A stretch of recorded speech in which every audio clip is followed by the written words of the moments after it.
Hi there, we're ADV Marketing, a marketing agency that develops high-quality and cost-effective marketing materials. Our relationship-driven business model and customized marketing solutions makes us the perfect partner for small businesses looking to grow. I'm your host, Lina Rice. Join Sarah and me here on Marketing Matters every other Monday to discuss business-to-business marketing topics. Now let's get into the episode. Hello, everyone, and welcome back to another episode of Marketing Matters, the podcast where we talk about all things marketing and how it relates to your business. So today, I'm actually kind of excited for this episode, but I'm not going to lie, I'm really excited for the next episode. So wow, what a teaser, Lina. Wow. Okay. I know. But this episode is really fun because it's 4 misconceptions about small business marketing. And I'm not going to lie to you. Some of these I had before I got my marketing degree. Yeah. Because some of them are just misconceptions about marketing in general, not necessarily only to small businesses, but we are going to tailor this episode to small businesses because those are our clients. Which small businesses have misconceptions anyway? Yeah. So yeah, I'm happy to break this down. It's going to be a fun episode. I know. I think it'll be so fun. So we're going to start off. We're going to get going. So the first misconception is that marketing is only for large companies. I know. So, what a funny misconception. Here's was the first thing that came to my mind when I thought about this one, which is the fact that every large company started small. Yeah. Apple started in a garage. Chick-fil-A started in like a mall, whatever it's called, which is closing this week. I didn't know that. Wow, I learned Yeah, something. they're so small. McDonald's, Disney, they all started small. Yeah. You have to start somewhere. Disney's a good example because that's all marketing and branding. No kidding. From the very They're beginning. the king. Yeah, truly.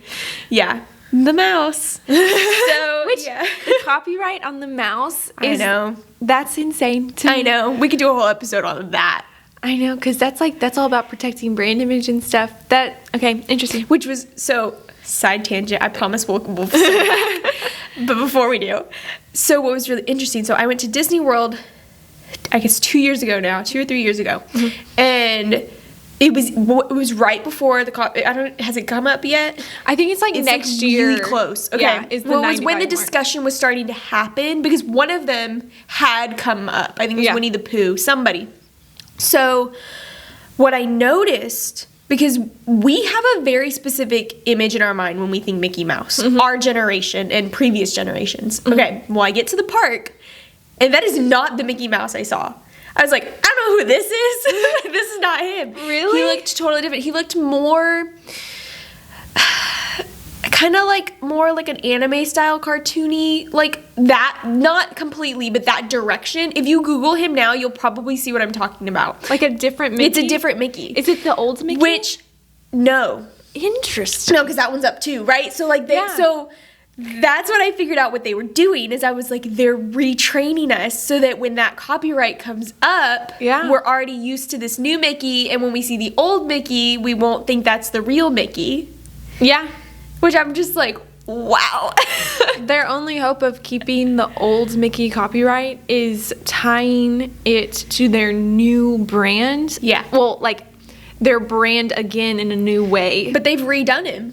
Yeah. He looks different. So apparently their strategy is just to go all the way back. Well, because, so there was a ride, I think it's already closed, but it was the Mickey and Minnie's Runaway Railroad, which is where I first saw this Mickey, and I was like, who is this person? And because he looks completely different. And then when I started paying attention, that was the Mickey that I kept seeing everywhere. How interesting. And he's more, he looks different. It's still Mickey, you know what you're looking at, but it is different. It's a noticeable difference. So anyway. How fun. So interesting. Okay, so to get back on the fact that marketing is only for large companies, which is not true. So here's the thing. If you're a small business and you think, I have all these local clients, I don't need marketing because then I would have to compete with these big companies, your local clients are going to get oversaturated eventually. There's only so many local clients you can get, right? So you're going to have to branch out and you're going to have to compete. That's just kind of part of growing and being in a business. You're going to have to grow the pie eventually, like they always say. And you can compete with large companies. Yeah. There are plenty of small businesses out there that give large companies a run for their money. Yeah, or get projects over large companies, they win the bid process. That happens to a lot of our clients. It's it's a good day when they tell us that. I'm like, Yeah. I'm so proud. Yep. But really, where you have to start is you just have to build your brand recognition, like we were talking about with Mickey Mouse. Yeah. Is you have to build that brand recognition, and that's kind of your starting point to compete with those larger companies. Because when I say Disney, Apple, Google, ExxonMobil, you have an image in your head, and you know who I'm talking about. And you kind of just have to do the same thing with your clients and potential clients. Yeah. And we'll talk about this later, but marketing is not just one thing. No. So like building brand recognition is about more than just like putting your logo on strategic things. It's about controlling the narrative around your brand, controlling your messaging, making sure that your key values and value proposition is getting across to customers. And you do that in a lot of ways. You do. And Disney's a great example, actually, to go back to this, because Disney has changed their logo so many times. Yeah. And every time they do it, or even Google changes their logo nonstop. They really annoys do. me when they do it, because Yeah. I'm like, stop it, please. I liked the old one. But every time they do it, you still know who they are, because it's more than just a logo. It's everything. It's the whole reputation. experience. Yeah. So there's more to it than that. And marketing includes like thinking strategically about that for the long Exactly. term. And that is not just for large companies. If you're a small business with any hope of growth, that is for you. Exactly. Okay, so the second misconception is that marketing is too expensive for small businesses. Yeah, that is a misconception. It's honestly one that like breaks my heart, because I'm like, you don't need a Super Bowl commercial level budget to do marketing. Yeah. Like, there are plenty of free resources out there. We broke this down in an episode called Effective Marketing on a Budget. So feel free to scroll back and you'll find that one. But there are plenty of free resources out there to get your marketing started. You don't need a huge budget. You just need, okay, here's what I will say. You either need time or money. Yeah. You need one of the two. You need some sort of resource. And there are ways to like start small and scale up. So by all means, if all you can commit is 1 hour a week to your marketing, great, start there. Be strategic about that hour. Yes. Yeah. But it's a great place to start. So Yes. by all means, you can start somewhere.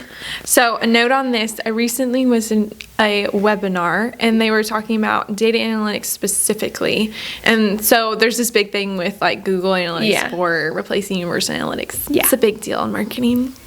But anyway, so they were talking about analytics in general and like the resources that people put into data, and there is a lot of very expensive resources that you can invest into data analytics programs. And the guy who was leading the webinar was very specific and said, you do not need that if you are a small business. Like, small businesses don't have to spend large business money No, they to don't. get the same results. They It's just true. need to be smart and strategic about the resources that they're using. True. Which we talk a lot about in effective marketing is effective marketing on a budget. We talk about how to strategically use free resources available to you and also leverage them by really investing in good quality content, even if you're not putting something out every day or every week. If your average client currently spends $5,000 a month with you, you wouldn't take on a client that's going to spend $1 million a month with you. Like, that's too much. Too fast. You scale. Marketing is the same way. Like, there's a reason that all those big brands that we just talked about, Chick-fil-A, Apple, Disney, Google, you name it, spend as much as they do. It's because they scaled. It's a scale. They didn't start with that budget. They gradually got there over time. And it's not an all or nothing situation either. It's not. Yeah.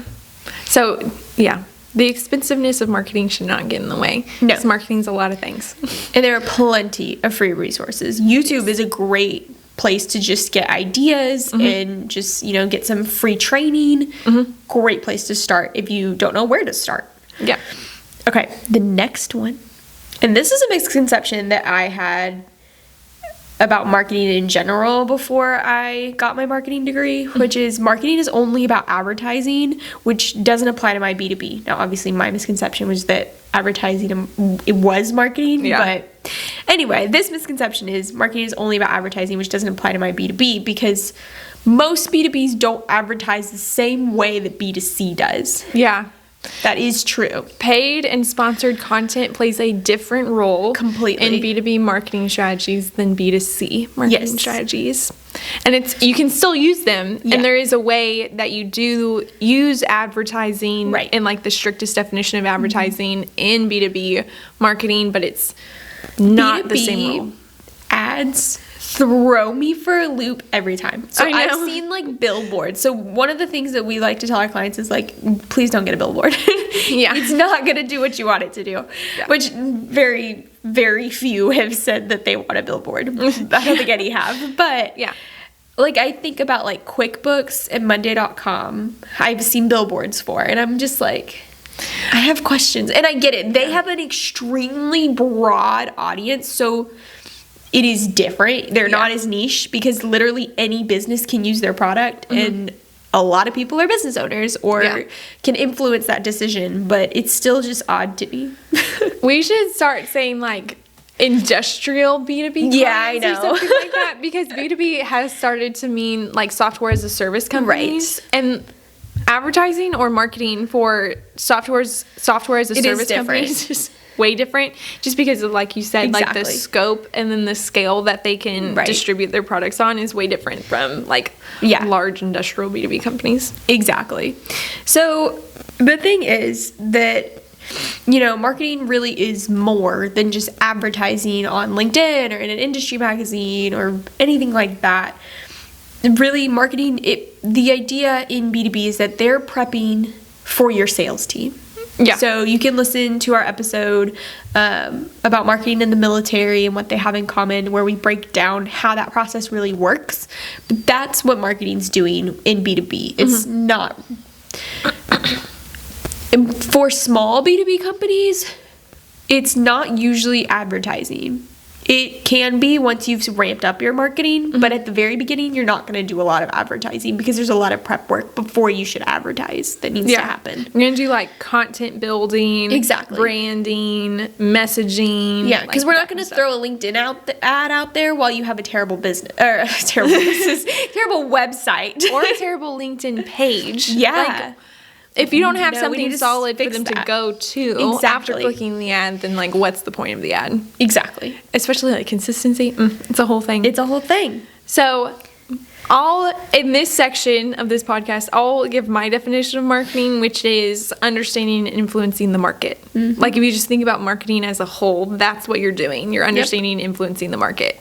So when, like in our business degrees and marketing degrees, the 4 Ps are constantly talked about as a definition of marketing, and it's product, place, promotion, and price. Yeah. And so that, like, promotion is only one of the 4. Yeah. And then product is one, price is a whole separate one, and then place is a whole separate one. Promotion is a small piece of the pie. Promotion in the sense of, like, paid promotion, yes. Promotion in the sense of, like, branding and content plays a bigger role.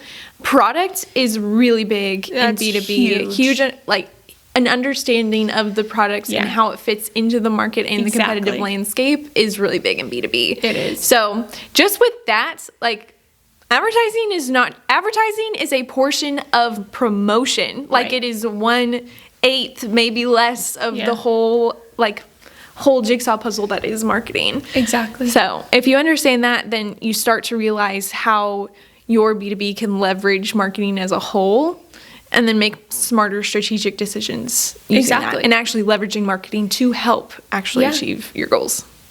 You're completely right. So the next one is that you don't need a marketing plan because you're small.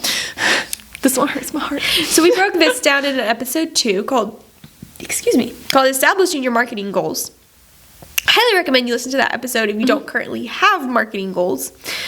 But everyone needs goals. You can't measure effectiveness if you don't have goals. You can't know if you're moving forward. You can't meet them. You can't move. Like, you can't move forward without goals. Like, if you're just taking shots in the dark, you're just gonna end up in the dark. You might get lucky in the short term, but in the long term, it'll be real hard. Exactly. Yeah, I think people who are small. You have a lot of thoughts on this one. I know. I'm like, small businesses are the ones who need plans the most. Yeah. Because it's all about being very strategic and intentional with your resources. And how do you do that if you don't have a very set plan? Yeah.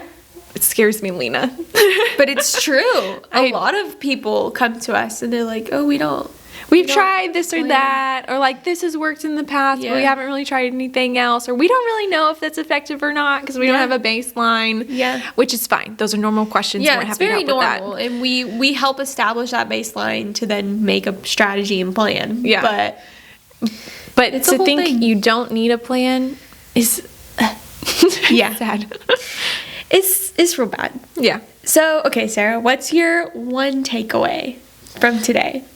It's all about being strategic with what you have, and marketing is definitely for every company. It is part, I think I've said this before. It looks different for every company. It looks different, but it has to be part of your company because it's part of the value chain. It's a supportive function of running a business. You need it in order to go to market and be successful in the market. So marketing is completely necessary. Just make sure that you're being strategic with how you do it. Yeah. Could not agree more. Yeah. Well, great. This was a great episode. So as I said earlier, we are very excited about the next episode. It's going to be such a cliffhanger, so Lena. So y'all need to subscribe if you haven't already, and be sure to come back in 2 weeks so you can hear that episode, because it's going to be a real fun discussion, and there will probably be tangents. Not that we ever have a not fun discussion. I mean, this is true, but it's going to be even more fun. It's an exciting episode. It's just a fun topic. Yeah. Okay, cool. Okay, cool. Well, we will see you guys in 2 weeks. Bye. Bye.